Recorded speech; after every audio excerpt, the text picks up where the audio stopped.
When you hear the sound of the bell, you know you're in the championship rounds with King Amin of Essex, and I'm here with another one, ladies and gentlemen, bringing you a very interesting fighter, a very multifaceted individual, and certainly one to watch in the welterweight division. If you haven't heard or seen her before, I'm talking about Captain Stephanie Simon, 1-0, undefeated welterweight prospect. I gotta ask you, you're born in Atlanta, right? Technically, yeah, I'm born there. I lived there for a Okay. couple years. Because I gotta ask you, are you a Grady baby, as they say? I don't even know what that is, so no. Is that Okay, someone it's that doesn't know anything about no. Atlanta? If you were born in, was it Grady Memorial Hospital? Like they say, like The if you're whichever one's the northern Atlanta one. I okay. know there's two hospitals, right, in the Atlanta area. I don't know. I'm from Jersey. I just know that with people from Okay. Atlanta, they go hardcore. Oh, you ain't no Grady baby. You wasn't born in Grady Memorial Hospital. I'm like, whoa, buddy. I don't know nothing about that. I don't know nothing about it either. I might have been. I just know I was born in whichever one is the northern hospital. I don't know. I don't remember much. I can't claim Atlanta. I can claim that I lived there for 7 years. I didn't really grow up there though, you know. I grew up mostly in Washington State, Okay. in Washington State. So but I'm also at 140. So I'm 135, 140 weight Okay. class. So I'm Okay. technically Good. not welterweight, but you never know. Maybe in the No. future. But for now, yeah, I fought at 140 for my debut. Okay. Even better. Even better. 140 is an interesting weight class because it's kind of being held up. I did an episode last week and it's just what I do. I try to figure out what's happening, what's not happening. We know what's happening is Right. Katie Taylor is holding it up. It's just me saying it's not you saying. I'm saying this with the bout with Amanda Serrano, because we don't know if she's gonna move down. And that's another division you can dance in 135. We don't know if Taylor's going to 100%. come down and defend against Dubois, or we don't know if she's going to, win. If she wins, we got Chantel Cameron looming in the background, trying to regain what Yeah, she believes is rightfully hers. So you are into very interesting real estate when it comes to this women's boxing. So I'm glad that you corrected me on that. for sure. Maybe I was confused a bit because I know you helped a friend of mine, a friend of ours, as we say in the Northeast Corridor, Sandy Ryan. I know you helped her prepare, and that is my welterweight friend right there. So um tell me, number one, a little bit about what do you think the reception has been for you amongst your fellow fighters? Kind of, do they know your background? Do they not know? Or, have they been receptive to showing you things, or it's kind of like who's the new kid on the block? Right. For me so far, I've worked with quite a few experienced women, and to be honest, they didn't know who I was at all. Um, so I'm not a super well-known person. It's mostly the people that were in the amateur world for the past 5, 6 years. Those folks in the US, they know who I am, but I don't think outside of that, um, especially on the women's side of things, I haven't met someone where it was like, oh, we know who you are. Uh, on the pro side. Like when I met Sandy, she didn't know who I was. Of course, I knew who she was, but I think that in a way, that's one of the things I was looking forward to when becoming a pro is that in a way you do start over a little bit. It's Hmm. a different world. It's a different style of fighting, and it's also uh, there's just it's like almost a different sport in some ways. Amateur boxing, especially in the U.S., it's just very political. There's almost like a certain path you got to follow and a certain way you have to go and do Certain things. coaches. Certain coaches and certain people you have to be tied to in order to make it up there and can compete certain levels. And so um but yeah, so far I've had great experiences with the female pros I've worked with. And I'm more familiar. I would say I know a good amount in the Florida area because I lived there for a few years. The New York area, I spent a lot of time doing camps in the amateurs in the New York area. And then now in California, I've kind of established myself amongst the pros. So that's kind of where I'm at right now. And so being a world traveler, as far as, training in those areas, it's kind of consistent with what you've done also, with military experience. And I don't know if that goes back to as a child, are you a military kid or is it just your own enlistment? So my father was a Marine for 23 years, but he was a reservist for a lot of his career. And when I was growing up, he was towards the end of his career. So I didn't grow up in a household where it was like military. You're doing pull-ups before you get in your room. Like it wasn't an extremely militant household, but I'll say that starting at a young age, my father introduced me to the Naval Academy and the military and what it means to be a commissioned officer and the kind of benefits, the kind of future you can have if you go the military officer route. So I was exposed to the idea.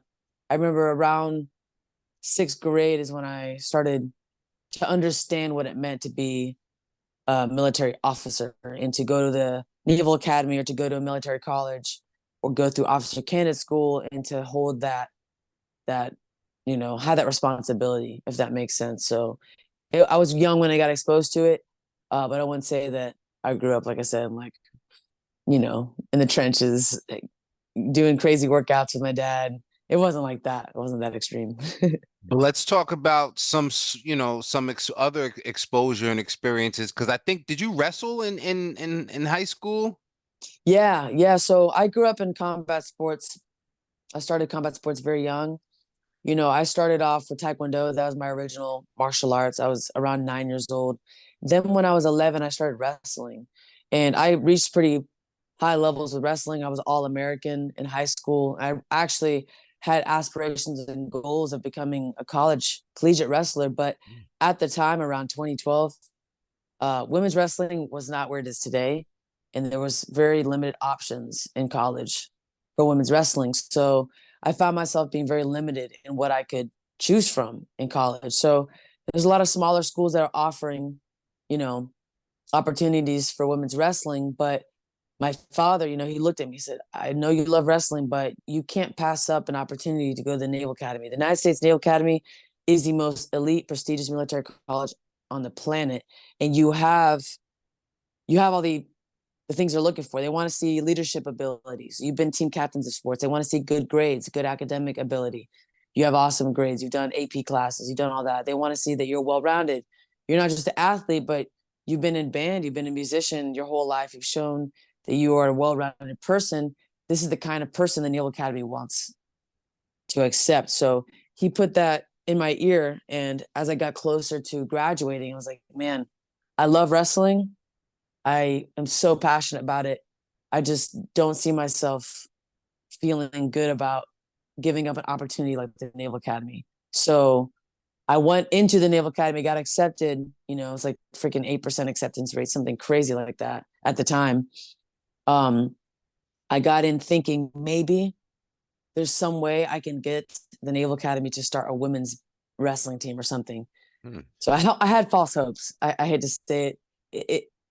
It never happened, and I tried, and it just wasn't going to work out. But that, like, again, that was my experience with combat sports. I also did football. I was a track and field athlete. I ended up doing track and field at the Naval Academy, Division I, shot put, discus throw, javelin. So I have a wide range of sports I've done. My athletic ability comes from being involved in lots of different athletic environments, basketball, volleyball, but wrestling, truly, like you said, you brought it up. Wrestling was like my first love in terms of sports. So how did boxing stick? Great question. Most military colleges, they require a lot of physical classes like grappling, wrestling, boxing. So particularly the Naval Academy, all freshmen had to do a semester of boxing and a semester of wrestling. So I had a friend though that told me about the boxing team. They're like, yeah, obviously there's boxing at the Naval Academy that you are required to take, but you should consider joining the team. And I told him, we'll see. I'm going to be doing track, and I don't know. We'll see. Maybe I can just do this boxing thing so I can get it out of the way. Because at the time, they were saying, hey, anyone who does boxing in the summertime going into freshman year, if you do the 8-week boxing class during the summer, you validate the class, you don't have to deal with it, you never have to take boxing again. So I thought to myself, well, let me do that. Let me like validate the class, get more time in my academic year to like do what I want to do. And then by accident, in the attempt to validate the class and get it out of the way, I ended up really liking it freshman year of college. And And so that's where what we year, are today, kind of. about what year was that, would you say? So that was around 2013. Wow. So 2013, I got exposed to it. Now, I didn't take it seriously really until sophomore year of college. And by taking it seriously, I was still only doing it as a season sport. Because in college, collegiate boxing is not the same as like USA boxing, where you box all year long, you train all year long, you go to the nationals. Yes, we have national tournaments, and I won 3 of those collegiate national tournaments, but boxing was only a very short season. And when you weren't boxing, you were doing all your other military requirements. You were doing training in the summer, jumping out of planes, training people, like little boot camps. There's all sorts of things you did in the summer. Going on submarines, going on ships, going out into the woods and learning tactics and Marine Corps knowledge and how to shoot guns. So there was all these other things that I had to do during my time at the Naval Academy that when I wasn't boxing, that's what took priority. So I would say, yes, I started young. I started a while ago, not young, 19, but I started a while ago, but I didn't really start taking it seriously, probably until I got towards the end of my time at the Naval Academy in college. And so I like to think that that experience, you benefited from exposure at so many levels, and I think that somehow we need that stateside because women in the UK, I think they have the opportunity to get integrated, not just at the club level. Right, I don't know what if it's at the collegiate, but certainly at the Olympic level, the national level, Team GB, they really produce a product when it comes to women's boxing. right. So I like to think that you had, an education in it, and like some theory and then the actual practice. But you ain't just, theory. You won, and competed as an amateur, 16-3, right?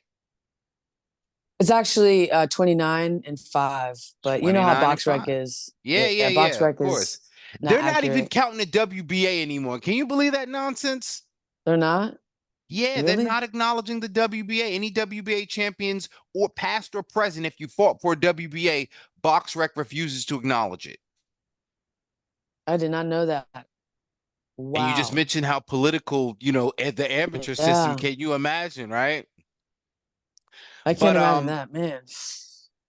in the amateurs, you came across, some folks that are still there, like Morel McCain, Yeah, Um, yeah, but there are some folks that you also came across, that are now pro that you might come across in the future, potentially, who right. knows? Stephanie Aquino, right? For sure, Um, for sure. who else we got? Because I got I've been making my list and checking it twice. Was it Shahai Moreau? She's a pro now. You've won, national championships. You won Golden Gloves in 2021 and 22, invitationals as well. Which of those would you think at the amateur level was your biggest achievement or the thing that made you most proud? So I would say what I think the most proud I felt was my first like National Golden Gloves championship title because I fought 4 nights in a row 2021, and right? 2021 and I got the Golden Girl Award, which is like the best boxer of the tournament, female boxer of the tournament. And then I think right next to that would be the 2021 Nationals because I beat Erica Skoog. I stopped both my opponents. Erica Skoog actually beat Morel as well, Mm. which I just found out. She beat Morel. So there was like a weird situation where all 3 of us were kind of fighting for that same weight, where I feel like unfinished business never really happened. I didn't get the justice I feel like I deserved because when I beat Erica in 2021 after winning the 2021 Golden Gloves as well. So that's 2 back-to-back national titles. I thought I would get on the team, on Team USA at 146. And, you know, Morel, mad respect to her. We fought way back in 2019, and that was at a different weight. And then we fought an invitational, but an invitational in Colorado where I have her coaches in my corner, who are the Team USA coaches, to me, is not the same as a national tournament where now she's not protected by being basically with her home coaches in her home environment, because that's really what it felt like at that tournament. I didn't have my corner. I didn't have my coaches. I didn't have my camp. I trained with Team USA for about 4 weeks, and I was forced to have someone in my corner that I didn't trust, and that ended up actually not really coaching me at all in the fight. And it was a close fight where, had I been given the instructions or been given an honest evaluation of what was happening in the fight, I could have won. And when it came time for that coach to tell me how I was doing and what the result of the first round, second round was, I was told absolutely nothing. And that is bizarre behavior. Because any other situation, you would tell your fighter. When I fought Stephanie, for example, the night before I fought Morel, that same coach told me, Steph, you're down this round. If you want to win this fight against Puerto Rico, you got to come back the second round. I need you to move your head more. I need you to be careful. She's countering you because you're doing this. He gave me specific instructions, and he told me, you're down. When he told me that, and I came back in the second round fighting Stephanie, I gave her an 8 count, because that's how I am. If I have good chemistry with my coach and I trust my coach, just give me minor adjustments and be honest with me. I'll come back and I'll win that freaking fight. And I've done that. I did that against Stacia in the 2024 Olympic trials. I was down the first round, and my coach looked me dead in the eye and gave me the most honest feedback of like, hey, you lost that round. I need you to do X, Y, and Z. And I looked at him, and it was like instant obedient to the order, just like the military, right? Yes, sir. Came back and absolutely demolished the next 2 rounds. So what I'm trying to say is that second fight, to this day, I don't believe was fair. And I feel like the professional way to have settled and to have decided who was going to be the 146, Team USA member should have been the Olympic trials. And it never happened. I never got my fair opportunity to fight at 146 and represent Team USA. Because like I said, I won the 2021 Nationals, Golden Gloves, and USA Nationals. I won the 2022 Nationals. I won the 2023 National Golden Gloves. And then going into the trials, I was like, dang, I've won it all. I've won all these tournaments. I've won all these national titles. Will winning this Olympic trials be Set enough? you up. And it turned out not to be. Yeah. It didn't. Because I won the trials. I went into camp in January again, and this same process continued. There was no real, I feel like there was not a real fair opportunity to get that shot. And it wasn't just me, my friend Terry Washington, he's a California native, incredible fighter. He won so many nationals, and he won the trials as well. And he never got the spot. And actually, all 13 of us that won the Olympic trials, none of us went to the Olympics, which goes to tell you something, And how much of that influenced your decision to turn pro? I'm sure that was a weighing factor, right? No, it was. And actually, I wanted to go pro before I did. I wanted to go pro 2 years before that. But, I reevaluated, and I realized maybe I need to gain some more experience in the amateurs and build my resume first. Try to become an Olympian, because if I become a pro with the Olympic status, being an Olympian or a medalist, I will get a lot more offers and opportunities. Sure. And if I'm being frank with you, that's not true. It is very, very much so maybe a thing for men, but for women's boxing, all the national titles in the world and winning the trials still will not get you signed right away. I'll put it to you that way. And like I said, hung around in the amateurs, competed and won a lot of big tournaments, a lot of national titles to build my resume, thinking, okay, this is going to be better for my pro career. And now I'm a pro at 1-0. I'm not signed, and I've had issues, and I've been struggling to get opportunities um, to get like fights as a pro. It's already kind of been a struggle. So, but I'm making it through. I'm getting through it. I'm working on things in the future to, to get those opportunities. But I'm just saying it's not guaranteed just because you have the resume. It's not guaranteed that you're set up for success just because you have a good amateur pedigree. And I guess that's where that military training, is going to serve you well, because it's really the grunt work. Boxing is such a thankless sport, and I For try to sure. remind people, if they think it's Yeah. thankless on the men's side, then on the women's side, if you can only imagine. um you Yeah. know Yeah.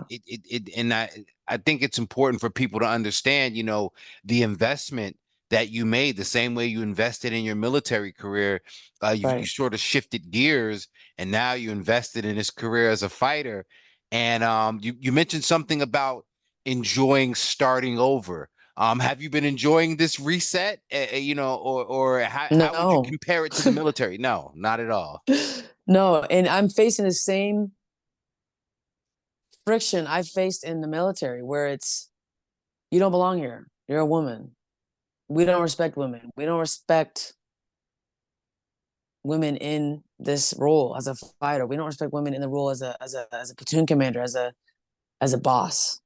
Um, I faced that in my Marine Corps career at 22, 23 years old. I was responsible for like the livelihood and safety of 50 to 60 men. Like people's lives were in my hands because I was a commissioned officer in a combat arms in a job where women were never really seen before.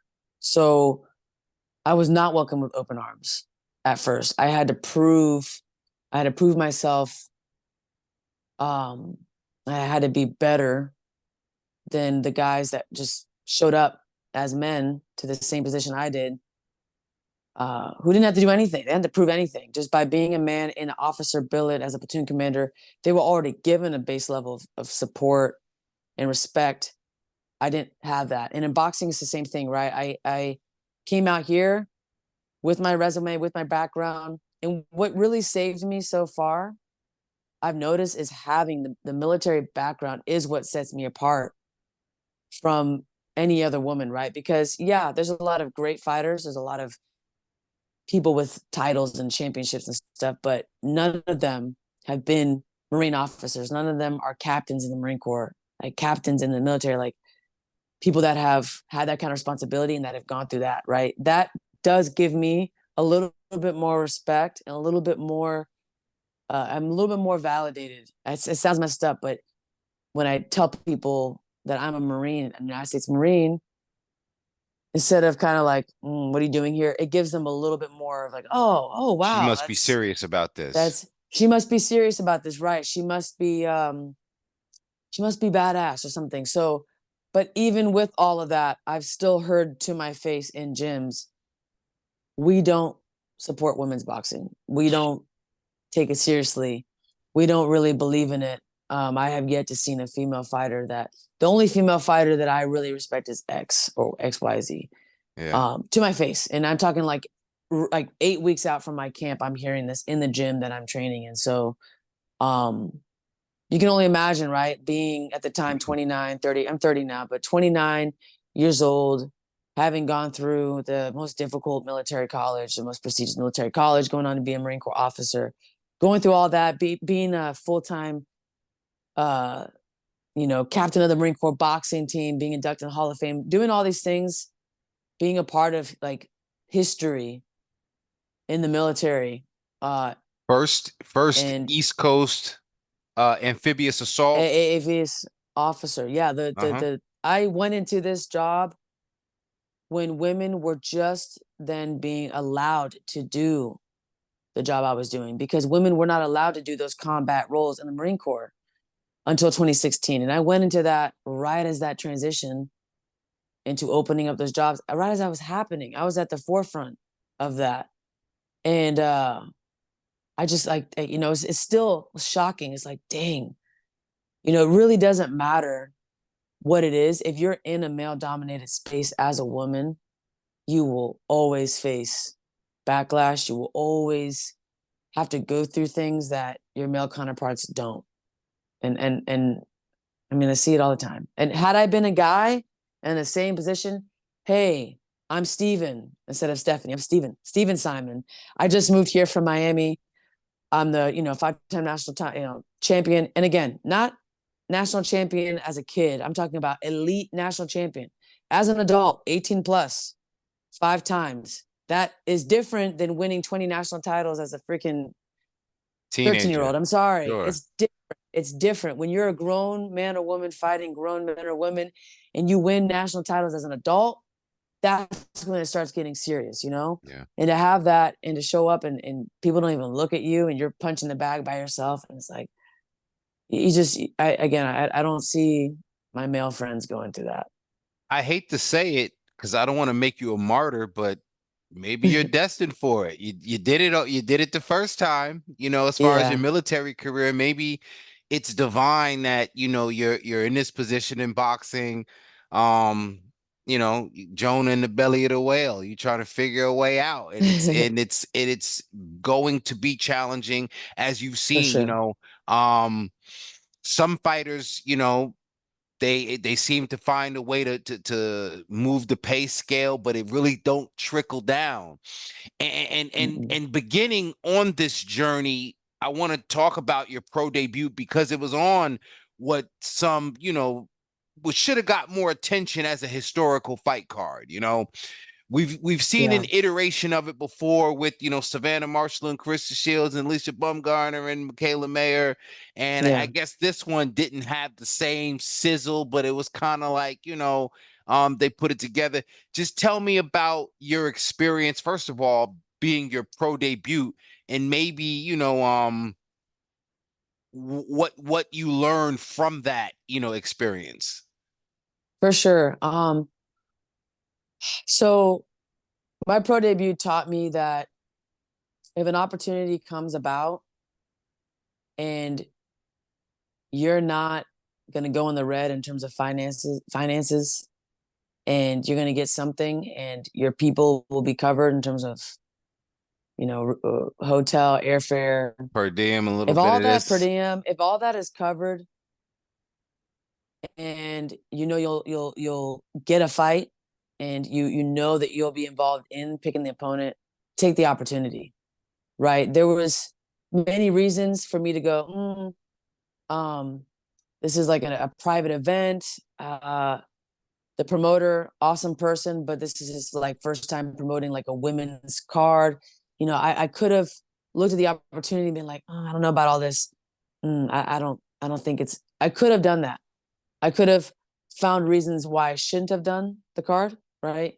But what I did was I looked at the pros and cons and I realized, man, as a female fighter, when you have an opportunity like this, you take it. Don't wait. Don't overanalyze. Take it because you never know. I'd say you never know when your next fight is going to be. At the beginning, it's really like that. If you're not signed, if you don't have a team yet, which I'm building, that's kind of what it taught me in terms of the opportunity, right? And then the other thing too is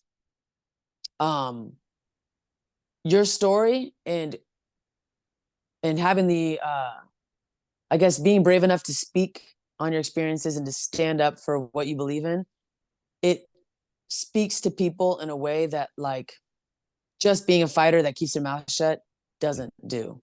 And when I was at my press conference leading up to the fight, I spoke about a lot of the things we just talked about. I spoke about the adversity I faced as a female in the Marine Corps. I talked about the adversity I faced with USA Boxing and how, they have let their political agenda and how they want to pick the team kind of almost destroy amateur boxing. How we have to use our platform. If you're in the ring, you're representing yourself. You're also representing women as a whole because we're up. I mean, the amount of support and the amount of eyes that were on, even before the fight happened, I noticed that got more attention, got more excitement and more people talking than the fight itself. Mm-hmm. And that goes to show that, this is not just a sport.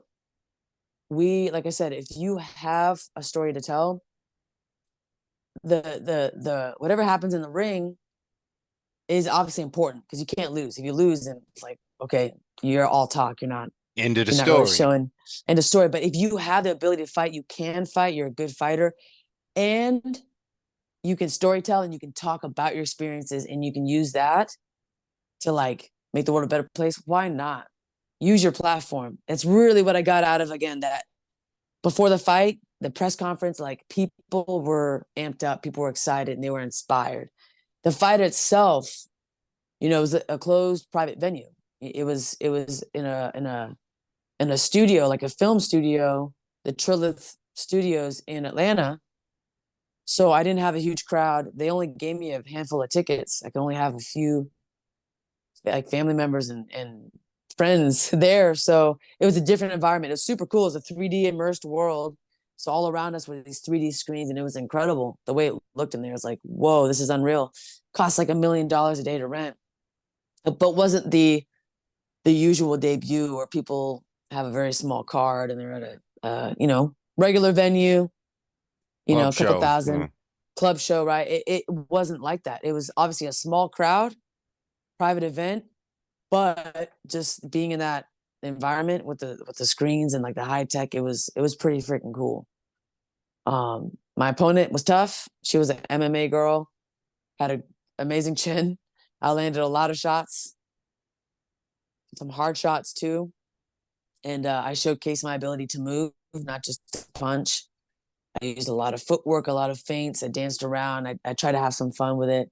I gave a little something. So I gave a little bit of everything in there. In that ring, I try to showcase well-roundedness in my fighting ability. And I think the highlight was the fact that Layla Ali was there, and I had an opportunity to sit down with her and just talk about life, about her experiences for about 35 minutes. And that was like an amazing experience, being able to speak to one of the greatest. And I think that was the highlight. But overall, it's a good experience, I would say, at pro debut. Well, I'm certainly hope that, many, many more opportunities. I know it doesn't seem immediately available. Women's boxing is certainly, rising, if you will. Like you said, using your platforms like myself. And, Right. I can't stop speaking enough about the virtues of boxing. I often tell people, if you like college basketball, women's boxing is like college basketball. It's a different pace. It's kind of like a shootout. It's really strategies and technique, because you're not going to see a lot of Right. whole bombs and knockouts. So then we talk about the different pedigrees. Stateside, there tend to be more naturally athletic, gifted fighters, whereas in Right. the UK they got the boxing factories all over the country. So it's good to see that women's boxing still in the early stages, but Yeah. enough to be proud about. 100%. 100%.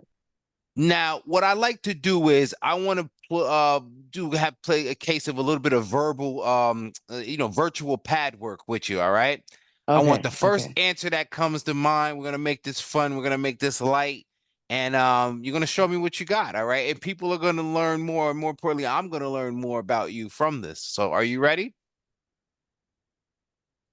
Let me think. Yes. All right. All right. Now I know you're into music. All right. Right. Um, Right. who is your favorite artist? Of all time, I would say Michael Jackson. My favorite singer right now is Yeba. She's a singer. Okay. I got to That's her do name, my Yeba. homework. Yes, No, you got to. what's your favorite genre of music? Favorite genre of music would be hip hop, R&B, kind of a mix. Okay. All right. What's the last book you read? The last book I read is actually, I'm reading it now. It's Layla Ali's book. about her life. I have it right Awesome. here, just so you guys can see it. It's called Reach. Mm, So check it nice. out. Now, what's the last movie you watched? Say that one more time. The last movie you watched. Okay. Last Uh-oh. movie. Uh-oh. Oh, say that one more time. The last movie you watched. The last movie I watched. Holy crap. What was the last movie I watched? This is a tough one. It was Mm, at the theaters. Um, I think it was Honora. Yeah, Honora. It's about some things I can't talk about. all right. All Basically, right. a rich kid falls in love with a sex worker, and they get married. And he's like just a total mess. She's a nightmare. His family's Russian, and they like try to disown him. It's cool. It's good. It's a good movie. It's crazy though. It's a crazy movie. No, definitely sounds a little like one of the roller coasters kind of through early. Yes. Okay. See, this is what I'm saying. I gotta get hip to what's going on, right? I got Yaba. What's the name? Yeba. Gotta check her Yeba. out. All right. Yeba. I gotta check out Yeba. And this movie, what was it called? Honora. Honora. All right. See, I gotta get hip, man. I'm telling you. Ah, boy, pause. I know you know who Yeba is, though. I think you might know. Can I show my love for you? Say Yeah. I do, I do, I do by Drake. I didn't know the yeah, I didn't know the That's Yeba. It's the okay. it's the Yeba's heartbreak. So you recognized her. You just didn't realize it. But yeah. Anyway.